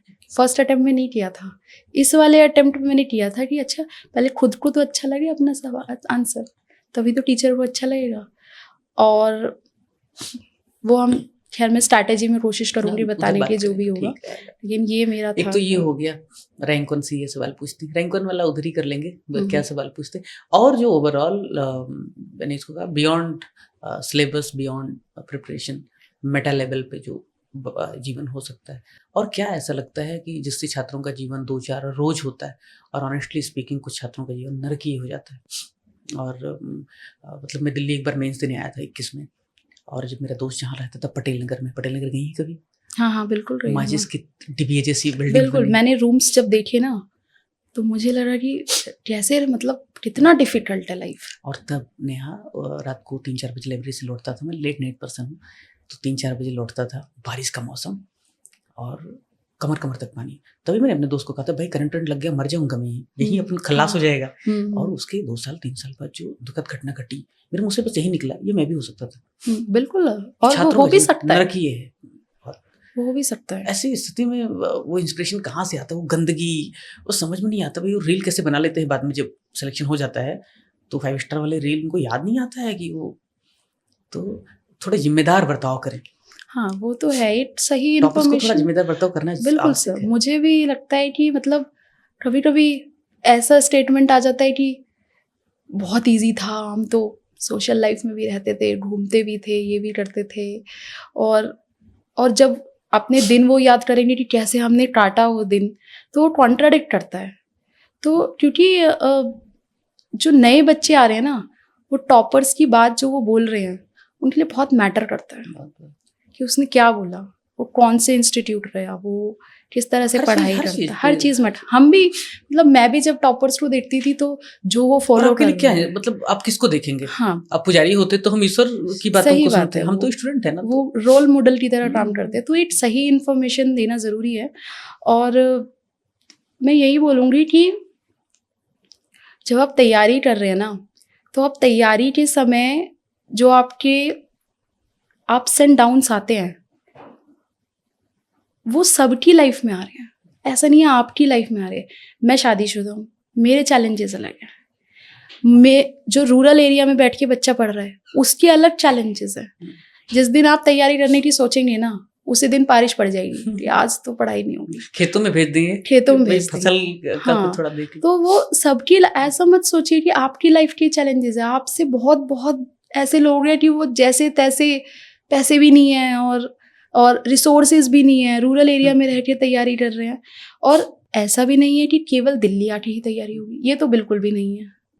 जो रूरल एरियाज में रह रहे हैं आज, मुझे तो आर्टिफिशियल डिमांड लगती है कई बार। अभी तो ये भ्रम थोड़ा सा टूटा है, बबल फटा है, स्पेशली कोविड के बाद से। बट ये आर्टिफिशियल डिमांड रही है कि जो लोगों ने, जो इनका वेस्टेड इंटरेस्ट है सो कॉल्ड इंस्टीट्यूशंस के, उन्होंने ये तो फैलाया ही। इकोसिस्टम का एक रोल होता है, बट कई बार लगता है कि अब ठीक ठाक संयम हो, ठीक ठाक उपलब्धता तो हो ही जाता है। एक्चुअली दिमाग में ये रहता है ना कि महंगी टेस्ट सीरीज होगी तो वो अच्छी होगी, ऐसा है नहीं कि महंगी टेस्ट सीरीज ही अच्छी होगी। आप ठीक है, आपके पास पैसे हैं तो आप लगाइए, उसमें कोई दिक्कत नहीं है, पर जो भी लगा रहे हैं आप टेस्ट सीरीज, उसको ईमानदारी से लगाइए। अपने ईमानदार आदमी हर जगह ईमानदार रहता है। कुछ लोगों का जीवन ही कंट्राडिक्शन से भरा होता है, उनका क्या करें। कंट्राडिक्शन से याद आता है, जैसे आपका जीवन 8 साल 7 साल का ये संघर्ष, फिर तमाम प्रकार की जो प्राकृतिक जो है सबके साथ में वो सब हुआ। जब इतनी तमाम चीज़ों को लोग जीवन में देखते हैं, इतने वसंत, घाम, बरखा, सब आपाधापी, इंसान अपने आप विनम्र हो जाता है। हिंदी साहित्य में आगे का फिर से एक कोट है कि दुख सबको मांझता है, जिनको मांझता है वो स्वयं कुछ ऐसे मुक्त करना ना जाने, पर जिनके साथ भी होते हैं उनको सीख देते हैं कि दूसरों को मुक्त रखें, कुछ ऐसा है। यानी कि दुख जो है और संघर्ष जो है वो इंसान को मानवीय बनाती है। जैसे आपने बात की, अनफॉर्चुनेटली जो भाई का निधन हुआ, मेरी माँ को जब कैंसर का पता चला तो मैं फेसबुक पे 2020 तक बड़ा एक्टिव था, क्योंकि तब सीरियसली प्रिपरेशन उसके बाद करनी थी तो बंद किया। ठीक ठाक मठाधीश था, लिखता था और पसंद था। तो मेरी माँ को जब कैंसर का पता चला तो एक ही लाइन आया, क्या आया कि भाई उस दिन के पहले तक मैं कहीं जाता था काउंटर पे, टिकट लेना हो कुछ भी, भाई जल्दी कर दो थोड़ा सा, भाई जल्दी कर दो थोड़ा सा। अब आपने किया है ऐसा कि नहीं कि बट सामान्यतः मानव होता है भाई जल्दी कर दो, हाँ, बिल्कुल जल्दी ना सबको भी हो तो जल्दी है। जल्दी है। ऐसे लगता है भाई क्या हो जाएगा तुम्हारा। उस दिन क्या हुआ, जैसे जिस दिन डायग्नोसिस होती है और पता चलता है पॉजिटिव, उसके बाद ना वो चाहे ट्रेन हो, ट्रेन के टिकट हो, चाहे वो अस्पताल हो, अगर कोई आगे आ रहा है ध्यान भी नहीं आने दो, कोई लग रहा है नहीं भाई इसको ज़्यादा ज़रूरी है तो हम खुद ही आगे कर दे रहे हैं। दुख इंसान को ज़्यादा मानवीय बनाती है। बिल्कुल आपने सही कहा। और संघर्ष और दुख अगर थोड़ा सा है, मैं नहीं कहूँगा सबके जीवन में वो दुख हो, संघर्ष की शक्ल अलग अलग हो सकती है, बट जिसके जीवन में भी संघर्ष है वो व्यक्ति कभी हिम्मत नहीं होगी कि वो कुछ भी फर्जी और लंबी लंबी फेंक पाए। थोड़ा संघर्ष होना जरूरी है, कई बार लगता है हर सफल व्यक्ति के पीछे एक मौलिक इन्वेस्टमेंट संघर्ष का होना ही चाहिए। हाँ वो ज़रूरी है, वो आपके व्यक्तित्व को उभारता है। क्योंकि जब संघर्ष होता है ना, खुशी का एहसास भी तभी होता है जब दुख होता है। अगर जीवन में दुख नहीं है ना तो खुशी का एहसास भी नहीं होगा। तो इसीलिए संघर्ष से हमें पता चलता है, हम डाउन टू अर्थ हो जाते हैं थोड़ा सा कि ठीक है अब बहुत कुछ मिल गया, लेकिन इतनी भी कोई बड़ी बात नहीं है। ठीक है हमने मेहनत करी, ईश्वर का साथ था, मिल गया, लेकिन जिस चीज़ के लिए हमने वो स्टार्ट किया था कि सिविल सर्विसेज में आना है या जो भी आपका ड्रीम है, डॉक्टर बनना है, उसका जो मूलभूत कारण था कि आपने स्टार्ट क्यों किया था।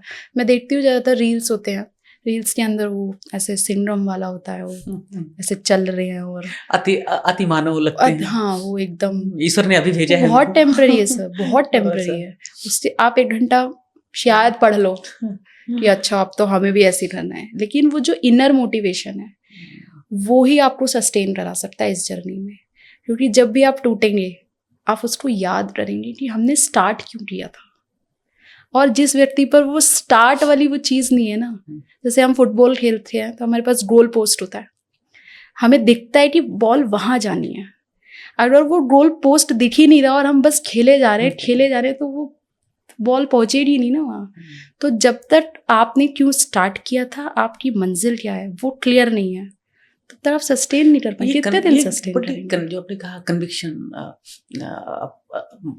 अपने लक्ष्य को लेकर के दिए कि प्रकाश की तरह स्पष्ट हो। जो विनोद कुमार शुक्ल ने शायद लिखा है कि जब तुम अंतिम ऊंचाई पर पहुंचोगे और कांपोगे नहीं। यस, बहुत अच्छी है, बहुत अच्छी है। कोई फर्क नहीं पड़ता सबको जीत लेने में और अंत तक हिम्मत ना हारने में। यूपीएससी या सिविल सेवा की जर्नी में जैसे लोग कहते हैं ना कि ये टनल है, इस अंधेरे टनल की अंत पे कोई उजाला नहीं, इस टाइप की बातें। और शशांक रिडेम्पशन में जो गाना चलता है, मुझे लग रहा है ये कुछ वैसा है। जरूरी नहीं कि टनल का कोई एंड हो सकता। नेहा एक संभावना ये भी थी, और शायद इस बात को तुमसे बेहतर कोई स्वीकार नहीं करेगा, बिल्कुल बिल्कुल, कि शायद सिलेक्शन नहीं होता। बिल्कुल सर, रैंक वन की बात नहीं कर रहा हूँ, सिलेक्शन बिल्कुल हो सकता था। ऐसा हो सकता था ना, अगर ऐसा कोई व्यक्ति हो जो देख रहा है। और यूपीपीसीएस में संख्या जाता है इसलिए क्योंकि एक उम्र तक आप एग्जाम दे सकते हैं, वानप्रस्थाश्रम पहुंचने तक आप एग्जाम दे सकते हैं। बिल्कुल। अब सन्यासी बचाएगा। सही रहा आपने। क्या करती उस वक्त और क्या सोचा था? क्योंकि कई बार होता है हमारे पास ऐसा कोई स्पष्ट प्लान या स्पष्ट बैकअप नहीं होता है, बट एक समय के बाद ना वो सोचना पड़ता है कि भाई अब आगे क्या। मन में तो रहता है ना, जिस दिन आप रिजल्ट आने वाला रहा होगा उस दिन भी आगे क्या करेंगे। टेलीग्राम चैनल डिलीट करेंगे, यूपीएससी की किताबें दे देंगे, सामाजिक सेवार्थ। क्या सोचा? रिजल्ट आने से पहले ही सोच लिया था सर। सोच लिया था ना पहले ही सोच लिया था, क्योंकि फेलियर्स इतने ज़्यादा देखे थे कि उतना ज़्यादा था नहीं कि ठीक है नंबर आएगा नहीं आएगा देखेंगे। तो मैंने सोच लिया था कि मैं जो है इंस्टीट्यूट जाऊंगी। एक है करोल बाग में मेरे सर हैं, और मैंने उनसे पहले ही बात कर ली थी पढ़ाने के लिए कि सर मैं जो है, मेरा रिजल्ट का तो मुझे पता नहीं, लेकिन मैं आप उनका भी नया इंस्टीट्यूट कोई खुला है कि मैं आपके इंस्टीट्यूट में सहयोग करूंगी, क्योंकि नया इंस्टीट्यूट है तो आपको भी ग्रो करने का मौका मिलेगा और मैं भी कुछ सीख पाऊंगी। तो पहले ही सर वो पहले ही प्लान डिसाइड हो गया था। तो कुछ ऐसा ही था रिजल्ट आने के कुछ दिन पहले। हाँ, आपने बताया कि भाई ऐसा करूंगा। और दिक्कत क्या है ना कि आप बड़ी हैं हम्बल, विनम्र, कुछ मामलों में थोड़ा सा हूँ कि मेरी जमती नहीं, मैं किसी के अंडर काम नहीं कर पाऊंगा। ठीक है, वो थोड़ा सा होता है, जबकि लोग बहुत अच्छे होते हैं, आपको बहुत केयर करते हैं। तो सोचा था कि भाई फ्री पढ़ाऊंगा मस्त, अपना एक ही चीज़ तो आती है वो ठीक से कर लेंगे। लेकिन ऐसे तमाम लोग हैं जो ज्ञान बहुत उनके पास है, क्योंकि हम तो यूपीएससी इंटरव्यू दे लोगों को स्क्रीन बिल्कुल, करते हैं बिल्कुल। कंटेंट के लिए। और दुख ये होता है, आपने देखा होगा, श्रेय हमारे टीम मेंबर है, आईआईटी से पढ़े, 2 यूपीएससी इंटरव्यू दिए इंक्लूडिंग 25 वाला। अब मैं उनके बारे में सोचता हूँ, इतना अच्छा विद्यार्थी, चयन नहीं हो पाया, आईआईटी के बाद नौकरी में गए नहीं, एम्प्लॉयबिलिटी वहाँ भी कम हो गई, ऐसे नीतीश भी साथ में, तो भी आईआईटीएन। तो इतना अच्छा विद्यार्थी जब 5 साल 6 साल गुजार लेता है, कुछ वैसे है जैसे पक्षी पिंजड़े में कैद है, अब आप उसको आज़ाद भी कर दो ना तो उड़ के जाएगा कहाँ? क्या ऐसी स्थिति में क्या बैकअप हो सकता है? ये इतना बड़ा कुछ वैसे, जब साई का इंटरव्यू था, आपका भी मेरा भी था, तो साई के इंटरव्यू के पहले हम प्रिपरेशन तो कर ही रहे थे। हाँ, स्पोर्ट्स का तो पुलेला गोपीचंद का एक इंटरव्यू आ गया था यूट्यूब पे, आपने वो देखा है, जिसमें वो रो रहे हैं, ही इज क्राइंग, और बड़े जेन्युइन लगते हैं मुझे। उन्होंने कहा जो गोल्ड मेडल लाते हैं उनको आप जानते हैं, जो बड़े घर के बच्चे हैं उनको आप जानते हैं, उनको संघर्ष नहीं करना पड़ा। गाँव से पैदा हुआ एक बच्चा, एक रैकेट इतना महंगा महंगा आता है, खरीद नहीं सकता, जो गरीब है वो ना खेले, बहुत पत्थर रख के एक ऐसा व्यक्ति जो इसने ओलंपियन दिए हैं, अगर वो ऐसी बात कह रहे हैं तो मतलब, तो लोगों ने बड़ा ट्रोल किया उनको, बट जो वो रोए, हाँ। वो इंटरव्यू देखा, और उसके बाद में शायद एएनआई को दिया था ना इंटरव्यू, देखना चाहिए लोगों को। आपको नहीं लगता है कि ये सिविल सेवा की प्रिपरेशन भी अपने आप में एक ठीक ठाक बैकअप की मांग करती है?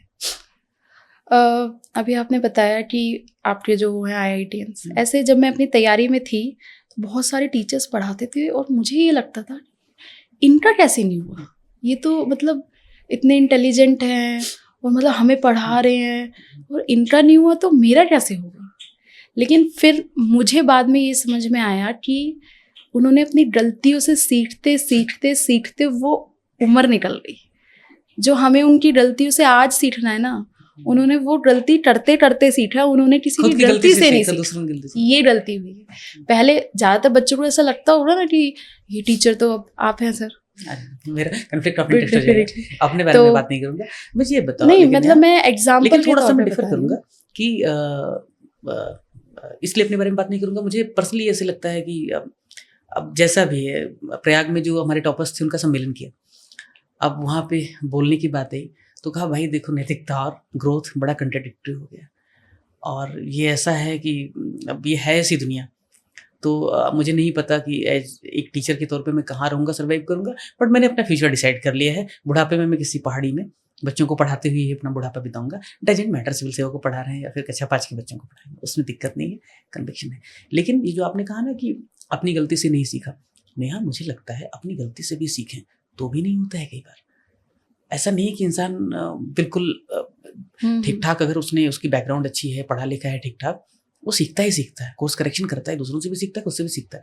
पनौती ऐसी होती है ना, पता चलता है निबंध में, जैसे मान लो ऐसे आ गया, अब यूपीएससी में ऐसे तो देखा है कि भाई इंटरप्रिटेशन का भी पूछा, हाँ, वो आजकल वैसा फिलोसॉफिकल एसेज आ रहे हैं। हाँ, मतलब थोड़ा इंटरप्रिटेशन गलत हुआ, जहाज बंदरगाह पर सबसे सुरक्षित होता है, हाँ, पर वो उसके लिए बना नहीं होता है।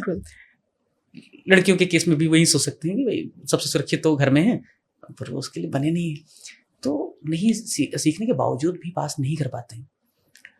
मुझे सिर्फ ये जानना है कि कैसा क्या हो, ऐसा क्या करें स्टूडेंट, उनका दुख देखा नहीं जाता।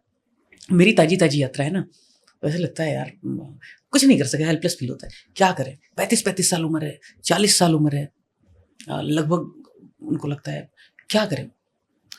मुझे लगता है सर कि सिविल सेवा की परीक्षा की जब आप तैयारी करते हैं ना, पहली बात तो वो तैयारी अपने आप में आपको इतना ज़्यादा सक्षम बना देती है ना, आपको इतनी नॉलेज हो जाती है, आपको हर फील्ड के बारे में पता है। नेहा सही बता रहा हूँ, मैं गवर्नमेंट ऑफिस में काम करता हूँ, और अच्छी बात यह है कि मैं ठीक ठाक, डिग्निटी है, बड़ा सम्मान करते हैं लोग, लेकिन डर लगता है।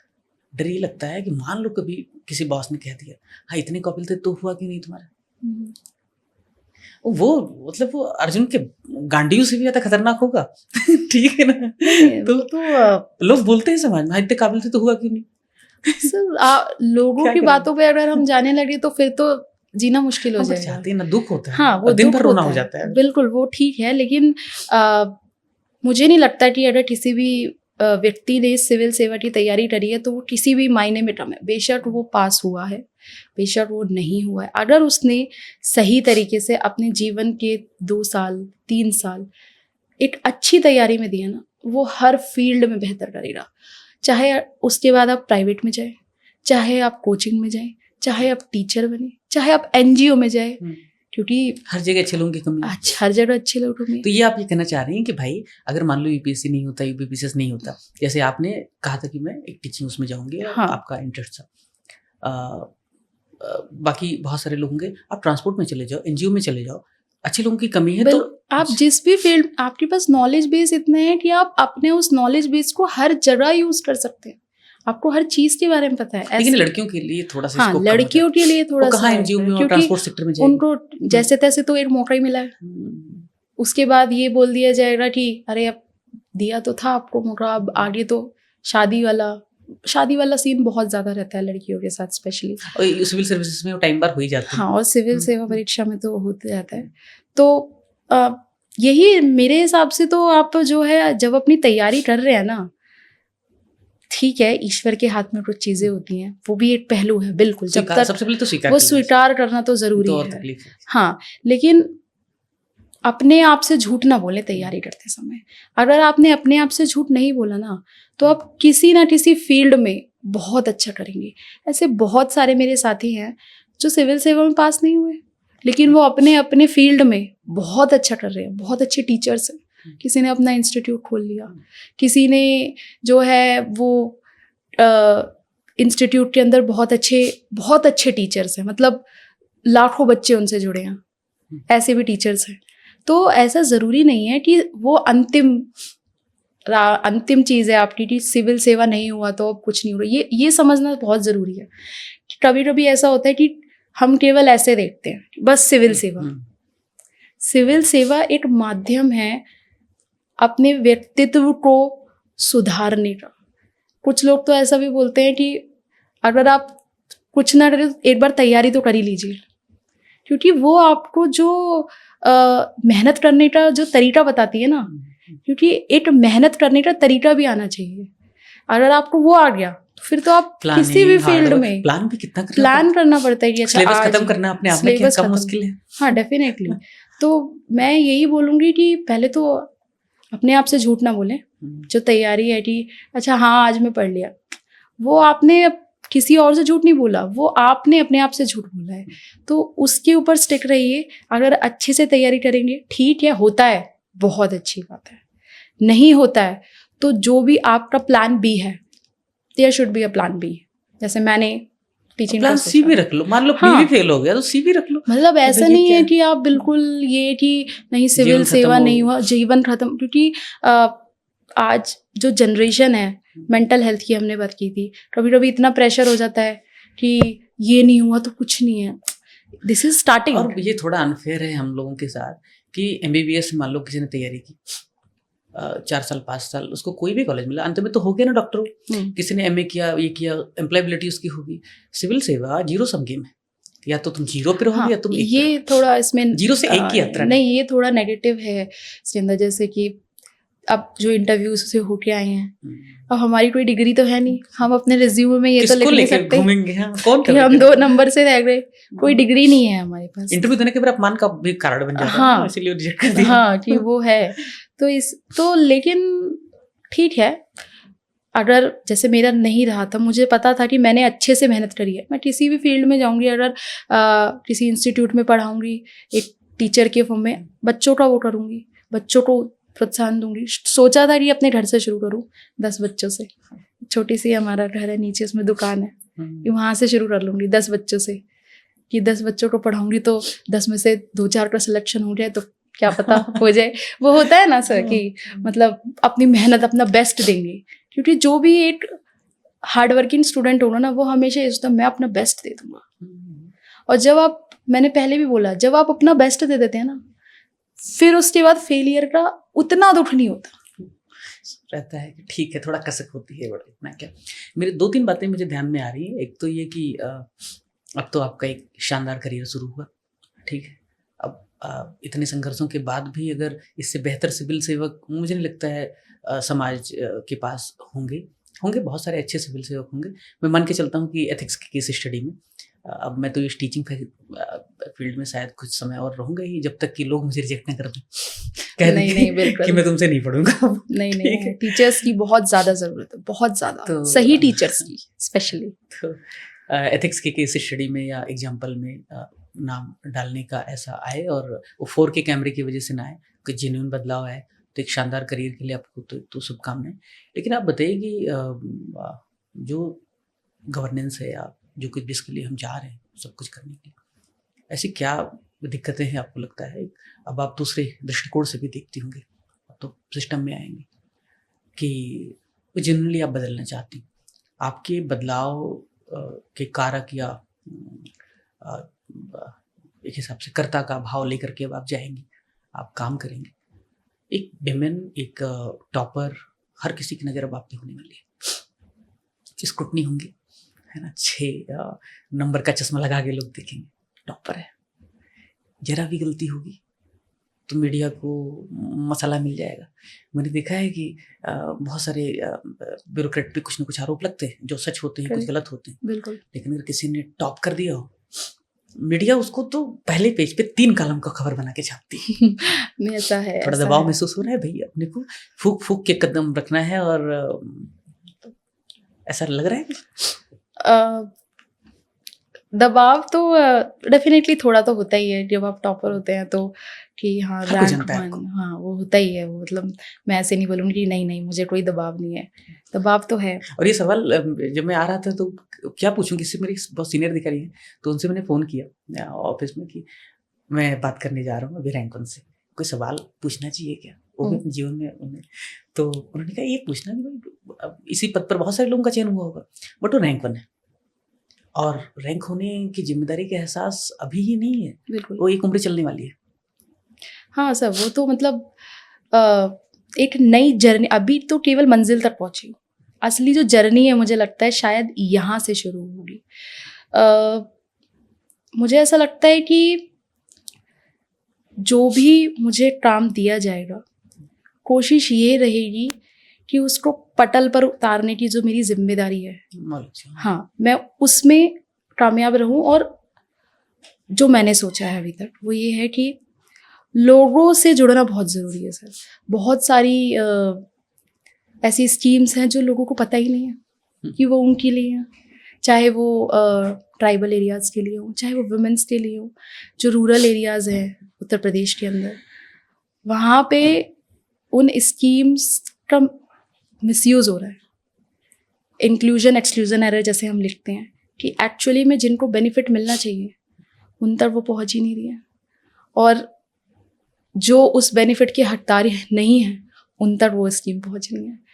कोशिश ये रहेगी सर कि जो भी वहाँ के स्टेक होल्डर्स हैं उन सभी से एक फीडबैक लिया जाए, क्योंकि मेरा ये मानना है कि कोई भी स्कीम अगर इम्प्लीमेंट करते हैं उसमें कमियां होंगी, उसका फीडबैक लेते हैं, उसमें इम्प्रूवमेंट का स्कोप हर बार होगा। तो मैंने अपने दिमाग में अभी तक ये ढांचा सोचा है कि मेरा फीडबैक पे जोर रहेगा। दूसरा, महिलाओं की भागीदारी बढ़ाना बहुत ज़रूरी है। देश की आधी जनता महिलाएं हैं।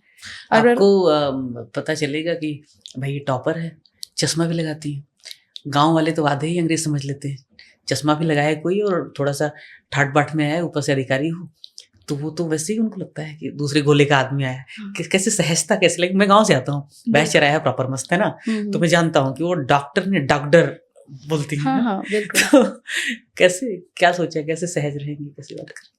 सहज रहने के लिए सर सोचना नहीं वो है। कैसे सहज रहें, हाँ, इसके वो लिए क्या कैसे करें? सहज रहे, इसके लिए प्रयास आपको हाँ, ही करना, उनको नहीं करना। हाँ, प्रयास मुझे करना है कि उनको ऐसा लगे कि एक आम आदमी से मिलने जा रहे हैं, कोई अधिकारी नहीं है, कि वो आए मेरे पास कि वहाँ एक ऐसी जगह मालिक ना है, समझे, अरे भाई मालिक अपनी ना बहन है, अपनी समझे, बेटी कि वो एक ऐसी जगह है कि वहाँ अगर मैं जाऊंगी ना तो मेरी बात सुन ली जाएगी।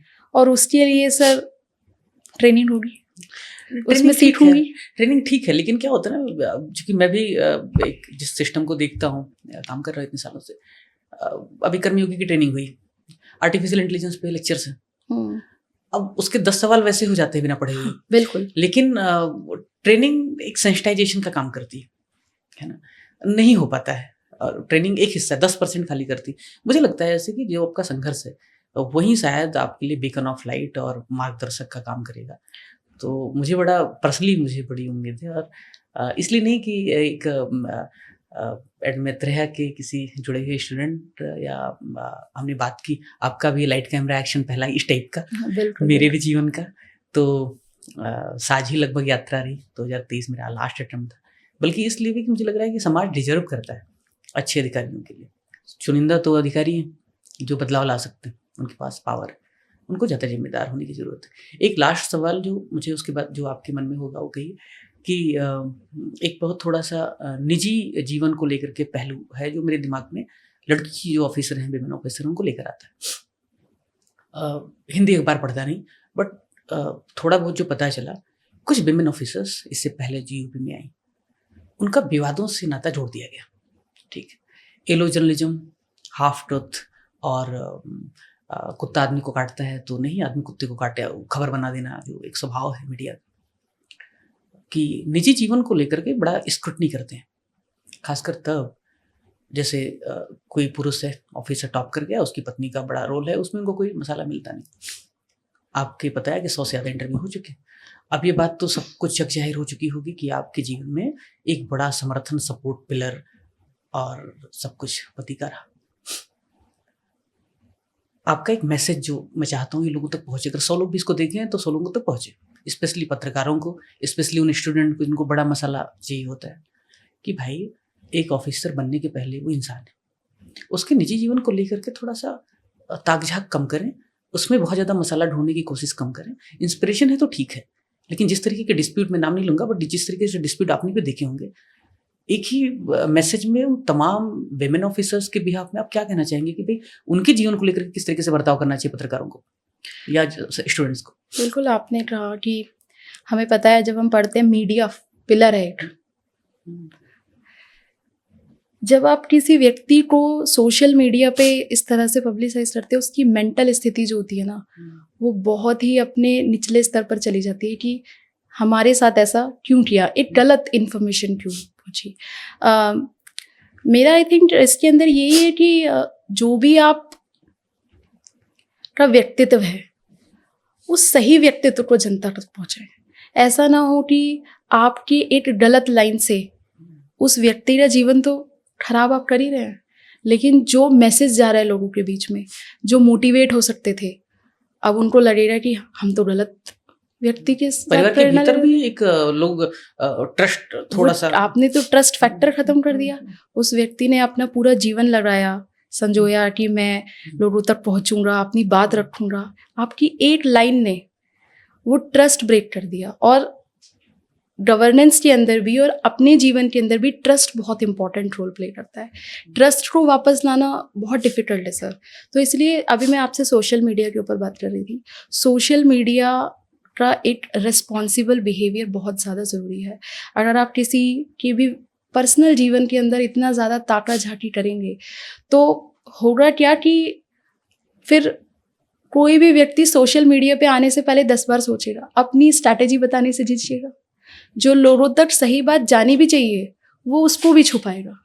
तो इसलिए ये एक इम्पॉर्टेंट रोल प्ले करता है कि आप सही चीज़ ही लोगों तक पहुँचाएं, ताकि लोगों के बीच में भी ये रहे कि हमें जो इन्फॉर्मेशन आ रही है वो करेक्ट है और जो व्यक्ति है उसके जीवन में भी शांति बनी। यूपीएससी वाले यूपीएससी वालों का मीडिया में बड़ा अच्छा करियर हो सकता है, क्योंकि मीडिया एथिक्स मीडिया वालों का ध्यान समझती नहीं है ना। तो वेरी बिग सॉरी, बहुत सारे मीडिया वाले मित्र हैं तो, बट ये अनफॉर्चुनेटली है ऐसा। तो अगर नहीं हो रहा सिलेक्शन तो उधर करियर देख सकते, तुम अच्छा करो, तुमको मीडिया एथिक्स आती है, फिर मीडिया में आ रहे हो। बिल्कुल ये हो गया। मुझे लग रहा है कि मेरे पास तो कोई सवाल है सच न था ना है। कोई ऐसी बात जो आपको लगता है कि करनी चाहिए? तो बाकी इसके बाद तो आपको इंटरव्यू वालों की तो लाइन लगी ही रहेगी, बट कोई बात जो बची हुई है जो करना चाहिए? मेरा लास्ट में यही कहना है कि लगे रहिए। मैंने बोला था लगे रहिए, असफलताएं आएंगी, वो पार्ट है आपकी सक्सेस का।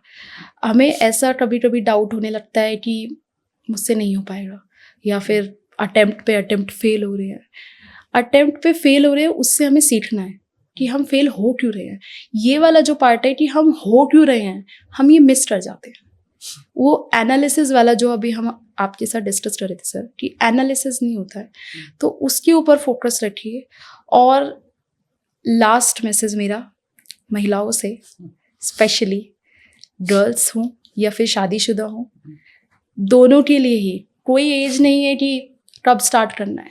अगर अटेम्प्ट है, लग रहा है, 40 कर को सोच के लेंगे। सरकार ने रखा है ना भाई, हाँ, स्टेट में। वो और भाई आपको दिया है ना अटेम्प्ट, तो लग जाइए उसके ऊपर और दृढ़ निश्चय होकर ये लग जाइए।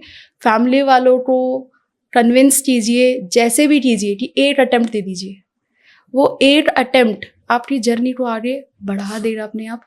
आप 8 अटेम्प्ट कह के ही लगिएगा, उस 8 अटेम्प्ट से आपके जीवन बदल जाएगा। और अगर लगता है तो मान लो नहीं करना है तो फिर आप डिसाइड हाँ, कर लो, क्विट कर लो। जरूरी नहीं है कि दिखाओ। सिविल सेवा ही अंतिम वो है, जिस भी फील्ड में आप जा रहे हैं।